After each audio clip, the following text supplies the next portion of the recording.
You're listening to The Social Workers on WCDB Albany. We have two guests this morning. Well, actually, no, we have three guests because our first guests who are calling in, there are two people.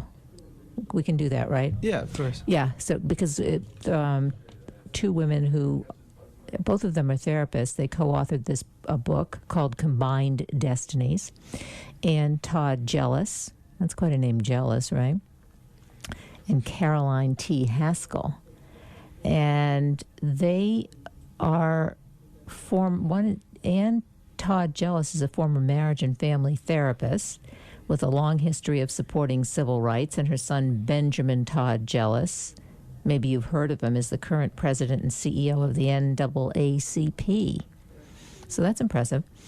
And she co-authored the book with Caroline T. Haskell, who is a licensed clinical social worker, founding director of the Personal Growth and Counseling Center. This is in California. And the book is about racism, a difficult topic to talk about. I think one of the most difficult topics to talk about. People get very uncomfortable. I don't know about on campus in the university, but I know not on campus and just in general conversation, talking about racism and personalizing it becomes very, very uncomfortable. I don't know if you've had people talk about sex, they talk about money, they talk about all these kind of toxic topics, but when it comes to racism, kind of tiptoe around. I don't know. Yeah, I've seen that happen. But I certainly with an intellectual bunch, it's not really, you can talk about it, but it's not really like, I know racism is an issue in the world, and it's a big issue, but I think among most people on campus, it's not really an issue. It's not like some people are getting better treatment and some people aren't. But and I definitely don't think that people are. Here's our guest. Okay. Right in the middle of your speech, yes. And Todd Jealous in the book, actually, Combined Destinies, is about racism. The Combined Destinies, Whites Sharing Grief About Racism. That's the title of the book. Who do we have, Ann or Caroline or both? You're going to have both of us. You're speaking with Caroline. Carol, welcome to the show. It's nice to have you on this morning. Thank you. Thanks for having us. I was just beginning the introduction, and Todd Jealous and Caroline T. Haskell, new book, Combined Destinies, Whites Sharing Grief About Racism, which posits, as you say on your website, that unearned privilege has damaged the psyche of white people as well as their capacity to understand racism. I might add, and I think I said this earlier when you guys weren't on the air, but you're both therapists, and you both have long-standing marriages, interracial marriages, so you are experts. Anne, Caroline, what was the genesis of Combined Destinies, the title of your book, and why is it important for us to read? This is Anne. Anne. Yes, hello. The genesis started with me. And you have to excuse us a little bit. It's 6 o'clock in the morning. You're excused, and we're fine because we're East Coast. We're in New York, and it's 9 o'clock, and we're feeling great, right? Well, I worked with primarily white clients in a private practice for almost 30 years. And some of them came to me with pain that had been frozen, really, because they hadn't had anywhere to grieve it, about the impact of racism in their lives. Specific incidents like being raised by a black woman in the Deep South and then coming home from school when you're 11 years old and having her gone, and nobody said that she was going to leave, and nobody tells you where she's gone, and nobody tells you why she's left, and you're not supposed to be unhappy because little white girls don't cry over black women. So you were talking about black women who were their nannies, being who were cared for, being cared for, yeah, being hired by a family.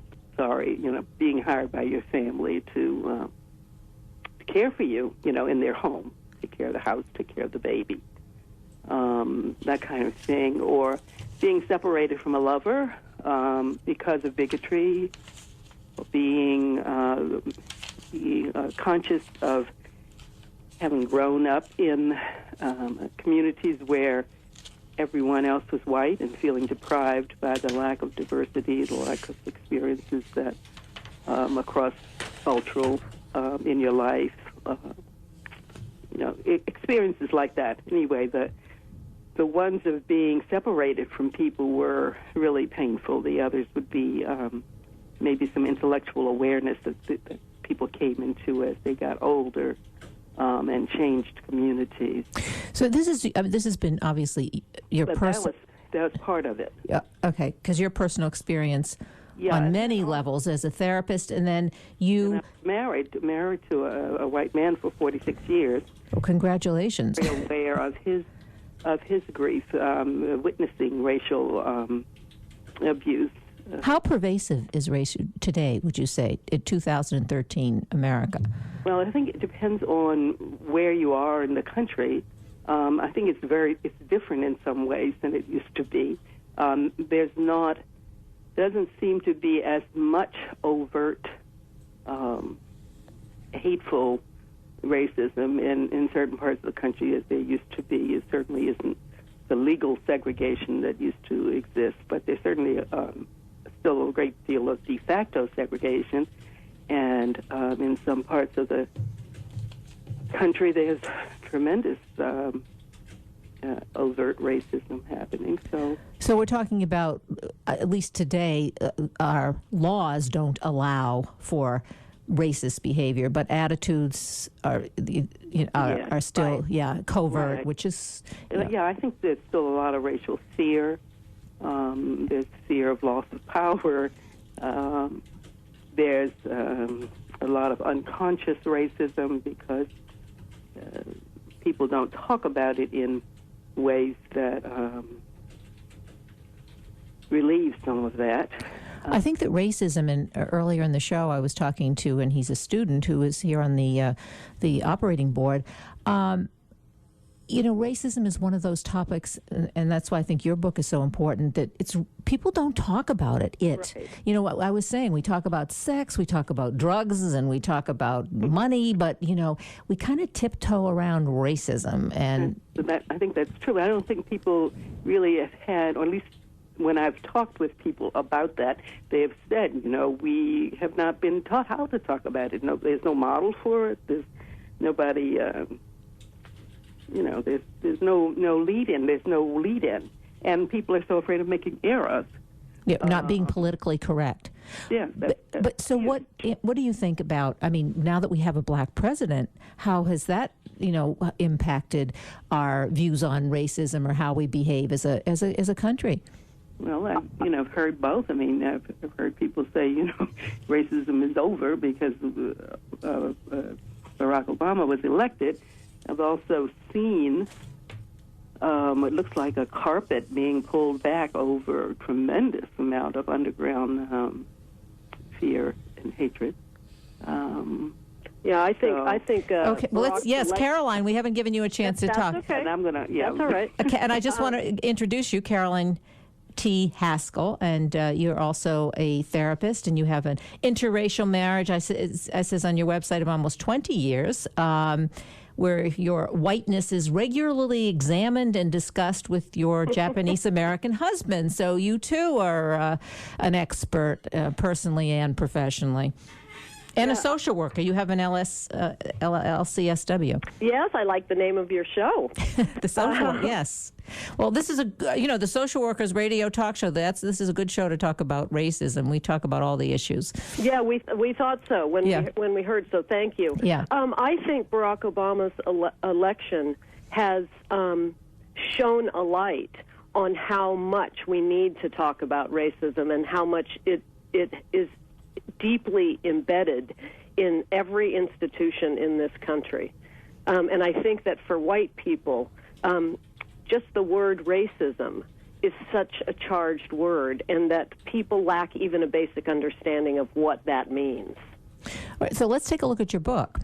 And is your book, Combined Destinies, going to help us to, first of all, I guess, and I think you mentioned this, examine ourselves and take a look at ourselves and see how we fit in this continuum of racism. I mean, it's an anthology. You've interviewed many people. Let's discuss specifically the book and how you set it up and in chapters, actually.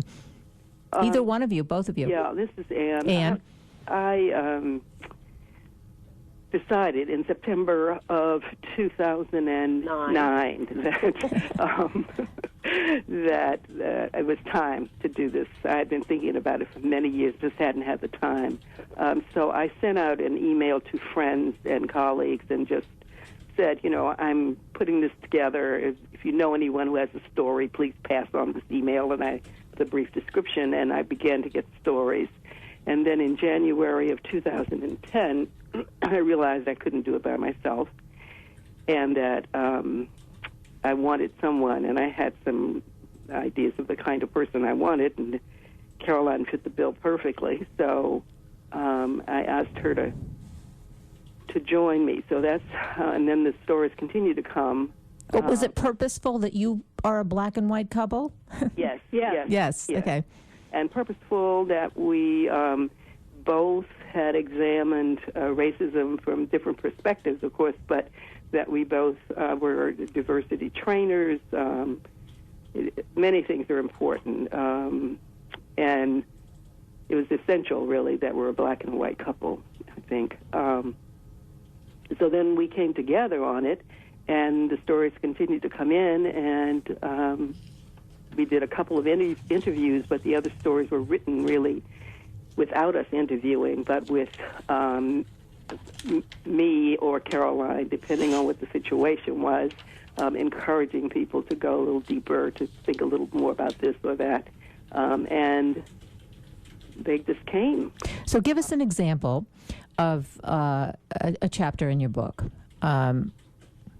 Okay, let's see. Caroline, you want to... Yeah, sure. So, and in many ways, stories could move in and out of chapters, but for the purpose of helping people think through this, we have several chapters that are geared on separation. So if you go back to Anne talking about a child being separated from a black caregiver, we have...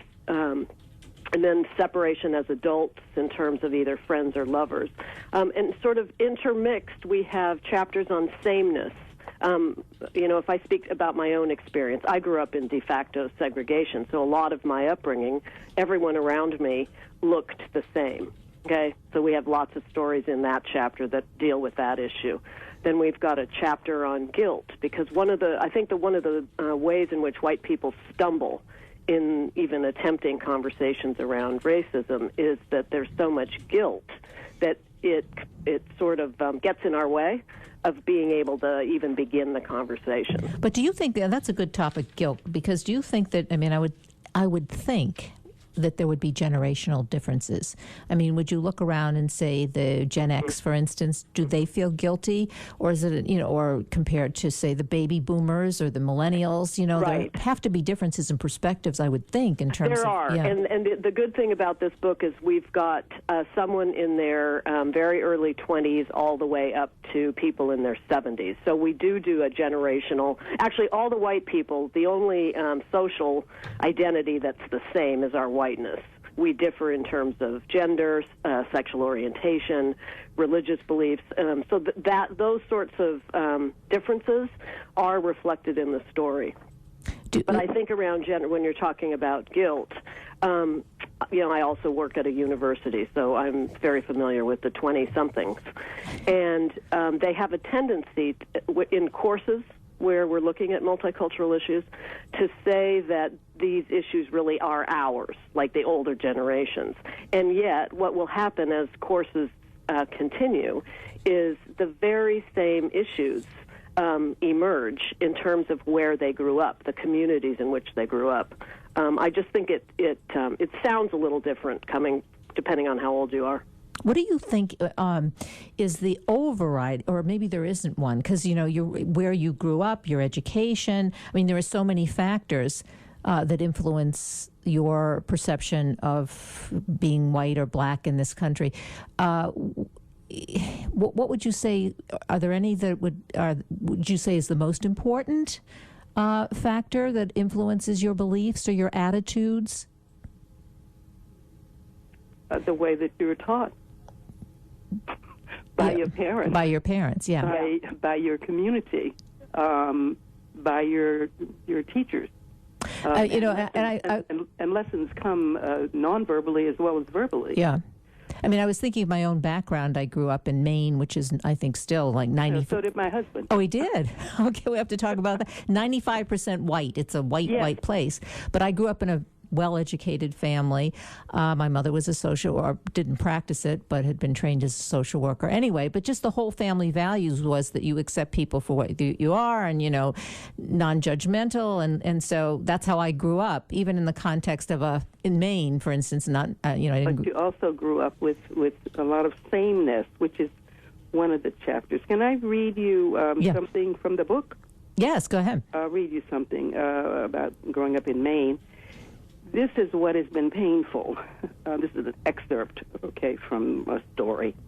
The circumstantial and enforced isolation that did not allow for the reality of anyone's humanity or for contact based on that humanity. I was so full of misinformation, and I had so much internalized shame to overcome that it would be a journey for me to have a life in which my connection with other humans would be based on shared humanity and integrity. Now that is about another person from Maine who's male, but who's writing about growing up in a community where everyone looked like him, at least in terms of skin color, and feeling isolated from and being conscious of being isolated from other people. Growing up in a community where everyone looks like you, even if your family is conscious and not teaching you any negative thoughts about other groups of people, there's something about not seeing any of them that is also impactful. Yeah, I think that's true, and because you're still with all white people all the time, 20. Right. I mean, in my family there was another issue because we were Jewish, and that was very different. I was the only Jew in the class, so I always felt uncomfortable. I had my own issue with that, feeling uncomfortable, and all the stuff that goes along with that. So that's another dimension to the whole thing. I don't know what religion. We actually have a story from a Jewish woman who grew up in Maine. So there are a lot of. So I have to ask you where your husband grew up. In Portland. In Portland, okay, yeah. Which is the biggest city in Maine, which is the most diverse if you're going to live in Maine. Right, that's right. But the book does span the generations, as Caroline said, and it is, there are stories. There are 52 writers. They come from both genders, both sexual orientations. The ages go from 21 to 76. There are some civil rights icons in the book, as well as people who hadn't thought about racism much at all, and many people haven't written anything before. We kept the voices their own. We were very careful. A copy editor did not change slang or... and we held them with tremendous compassion, all of them.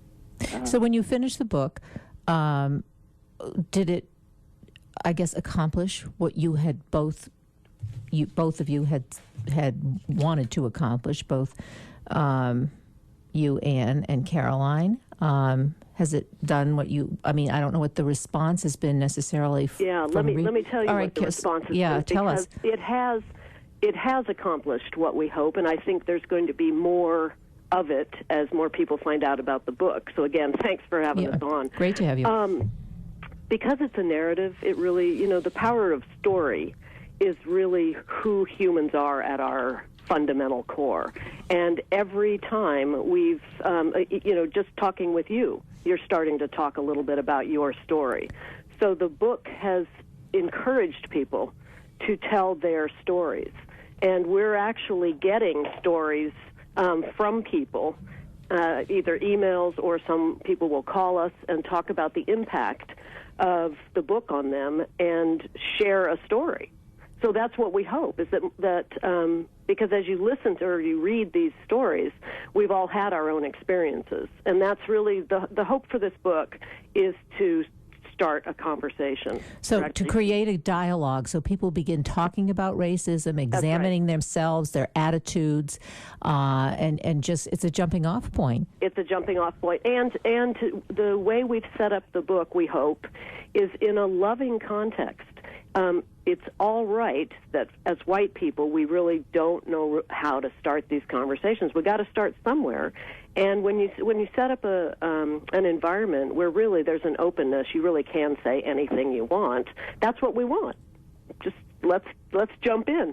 Let's talk about it. Let's talk. Well, the part of what happened as Ann and I were working on this book was I had the idea that a reader's guide might be useful, because white people, again, have a very hard time knowing where to start. So we've very carefully, in each chapter, there are at least 6 questions that relate specifically to the stories that will help people start their own conversation. So we're hoping that the book really gets used, not just read. So also, I wanted to, if I have a minute more, and I'm not watching a clock, but we've received, among the unsolicited stories that have come since the book's been out, or even while people were just hearing that it was going to come out, we received a poem that was sent to us by a 40-year-old college professor who wants to remain anonymous still. But she heard about the book, and this book propelled her to write her poem. If I can read just a couple of little excerpts, you'll get what's happened. She says, she writes about herself age by age, and she says, I'm 5. My mom worries that I will be picked on at school because I am blonde with blue eyes and pale white skin. My mom finds a solution. I learn karate. I am 5. I like my classmates. I fear my classmates. No one ever threatens me. I am confused. I learn not to talk about it. I learn not to trust myself. I'm 11. My dad tells about the time my mom went to Tijuana and couldn't get back into California because they thought she was a Mexican. I remember that I am lucky. I'm 11. I'm supposed to go to that Mexican school. My mom worries that Mexicans will drag me into the bathroom and pour bleach on my beautiful blonde hair. I am afraid. I'm 11. My mom is fearful. My mom lies. And she goes on age by age until she gets to, I am 40. I engage in anti-racist organizing, but I keep these family secrets. I hold the shame close encasing my heart. I have not healed these wounds. I am 40. I need to heal, so I've decided to tell. That's a very powerful piece. Isn't it? Yeah, it really is. It goes on and on. Yeah. And I just read a little of it. You know, as you're reading that, Anne, it reminds me, and I think she's a professor, I'm not sure, at Yale. She wrote, and she's from California, and I think the title of the book, because it was a couple of years ago, The Black Girl Next Door. Yes, I actually have that. Yeah. Yes, there is memoir out there. There's no question about that. There's just no other anthology. There's no other collection where so many diverse voices come together to essentially say the same thing. This is a bad system, and it's hurt us also. It's not just hurt people of color. Yeah. It's not just in the same way that anti-Semitism doesn't just hurt Jewish people. Yeah, it hurts us all. Raiders are hurt. Yeah. Their humanity is hurt, and if you don't know how to get out of that, then you're stuck in it, and you didn't put yourself in it. Yeah. Now, we only have a couple minutes left, so I want to, kind of, because both of you are in marriages, interracial. Isn't there only one race, the human race? Yes. I mean, that's a political and a social construct. Yeah. Construct. Yes, it is. That's right. So I'm saying that, but I don't. But it really, I don't know what the word to use. We'll say interracial, I guess. But let me see. Anne is black and your husband is white, and Carolyn is white and your husband is Japanese, right? Correct. Okay, so just from a personal perspective, what have each one of you, and we don't have that much time, but like, what have been the issues you've had to deal with? Because you've been married for a long time, both of you. The one that perhaps you wrestle with the most. Yeah, the ones that I wrestle with the most over these many, many years, and still occasionally wrestle with, have nothing to do with racial difference. Nothing. But they have to do with geographic distance difference in terms of being married to a Mainer. Baltimore, which was very southern, and he grew up in Maine. Yeah. And so we come together with, little things like I exaggerate according to him, and he understates according to me. Those kinds of things. In terms of the difference in the race, though, I think that the biggest thing has been my spending years recuperating from growing up the way that I grew up, and his watching me have to do that and feeling pain about it. But there's not been any issue that I can identify as one because of who we are as human beings. And you've raised a son who is the head of the NAACP? Yes. Yeah. So, you guys and a daughter who's an artist. And a daughter who's an artist. Well, that's my story's a little different. Okay, let's hear it. Gary is quite a bit older than I am, so he's old enough to have been interned. He was born in 1941. So because of that extremely difficult situation, I would say I don't think we struggle as much around race as the combination of race and class, and really sort of what happened to him, because it was such a profound early experience. So many of our conversations focus around privilege, because I will say something, and Gary will just comment that way of looking at something, or that way of how you frame something, comes from a privileged place. And he's always right. So it's not we don't come up against an edge as much as we come up with two extremely different ways of growing up and just examining it and looking at it. So Anne and Caroline, you both, actually your struggles represent Sociology 101, race, class, education. I mean, those are all the things that affect our, how we relate to one another, right? Right. Yeah, that's very interesting. Right. Yeah, so that actually race is not number one for either one of you. It has class and regional differences. Partly it hasn't been for me, of course, because my husband's so intent on increasing his humanity and his consciousness and his understanding, and he's a very intelligent person. So all of that has helped tremendously. Do you think that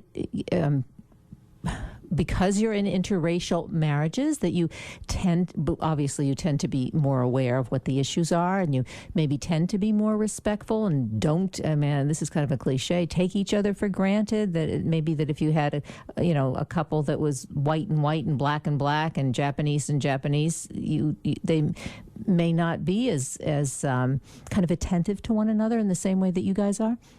I believe it's given me a fabulous opportunity to stay committed to social justice, because it's so near and dear to my heart. You can't, and that's really what we're trying to get people to touch in on, is people who feel good about themselves do not hurt other people. This is an emotional subject, and people who hurt other people have been hurt. Feel something. They've not only been hurt, and they have been hurt, but they also have there's an impact to them. Something happens to you when you hurt somebody else. And if you don't own it and apologize for it, if you instead throw the shame on the other person, your own spirit your own humanity, your own way of looking in the mirror and thinking about yourself is being affected, even if you're not conscious of it. Yeah, in social work terms, I mean, projecting all the emotions that you don't want to deal with yourself onto somebody else. Yes, right. Sometimes that happens to a whole group of people. Mm-hmm. So, yeah. What was any surprises, like after talking and interviewing with a whole variety of people, obviously, in this anthology, anything that stood out that was, boy, I didn't expect this? Either one of you can answer that, or both of you. I wouldn't necessarily frame it around surprise as much as a happy, I was so touched with how willing people were when given the opportunity to tell their stories, however painful and however difficult the experience had been. That I really believe that people want, white people, we want this opportunity. We do, and I think we're ready for it. So I was just maybe not surprised, but really excited with the commitment that people had to really put something on paper that they'd never talked about, and that was really pretty painful.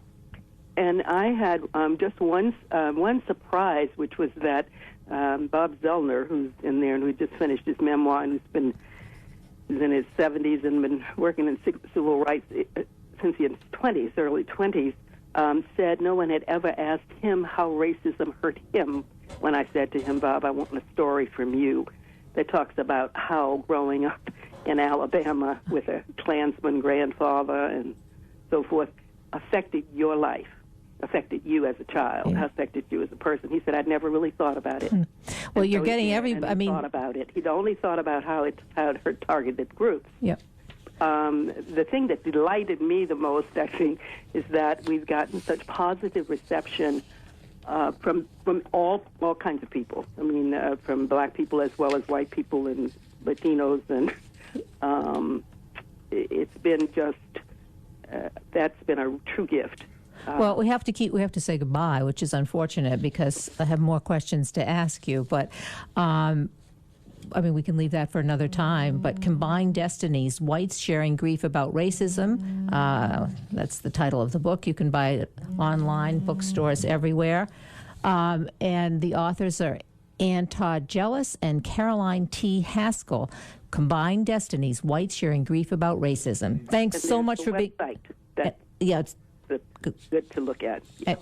Yeah, mention the website one more time. I didn't mention the website, I guess. Oh, okay. Which is www.combineddestinies.com. Great. Thank you. Thank you so much. Thank you, ladies. It was great. Yeah.